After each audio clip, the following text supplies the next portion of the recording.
CXC CSEC January 2026 candidates come to the front.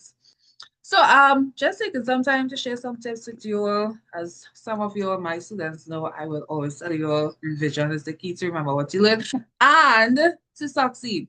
So the first tip I want to share with you all, we are approximately a week away from one of the major exams, right?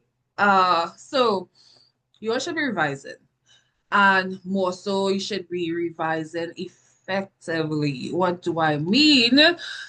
Past papers in comparison to textbook material. So I recommend to do 4 to 12 paper 1, paper 2, paper 3. Now, not everybody has to do paper 3 if you have an SB. But for those who don't have an SB, you have to do all 3 papers. Now, why 4 to 12? So it depends on the difficulty level of the subject, right? Subjects like principles of business, office administration that are easier. Well, the questions tend to either repeat or come very similar. Yeah, 4 in each of the papers may do you good, especially if you were revising before anyways.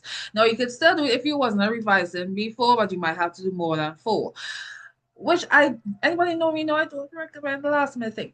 But those who would be writing more difficult subjects or medium level like English, social studies that requires a lot of writing, about 6 or a little bit more, people 1, 2, 3, depending on which papers you will be doing. And you see mathematics, principles of accounts, the big boys, 12. Well, that's for people who wasn't revising at all. And even if you were in classes and you weren't revising, you should still do 12. But for those who were in classes consistently and you were putting in the work, well, probably 4 would work for you. The reason why I said 12 is because those papers, those exams are more diverse. The questions don't come exactly. They tend to really play around with those questions a lot. So you got to be prepared. The more you do, the more prepared you'll be.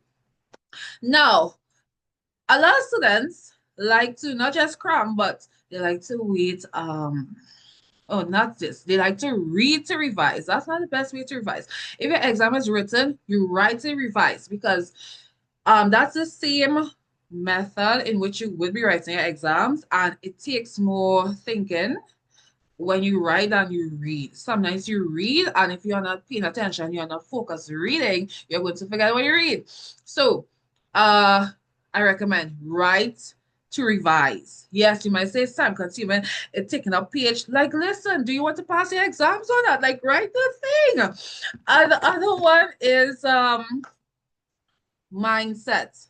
Oh, hold on. When it comes to, I know some of you all are adults. Some of you all are fully on vacation or so, whatever it is. Listen, when you're writing exams in January, it ain't got nothing like vacation unless you really not looking to do well. You have to be very strategic with your vacation. You can't just be taking every single day off. Like, look, me, I could take my vacation off, but I come in here to share some tips with you all, right? Because with me, success is a must, right? Success is a must. Right. So you all should be spending on average 2 to 6 hours per subject. That's what people, well, if you have been revising, might be 2, might be less per subject a day, depending. If you have not been revising, you might have to be spending all the revising. Now, I know that is easier said than done. That's not an easy thing to do. But mindset is where it comes in with.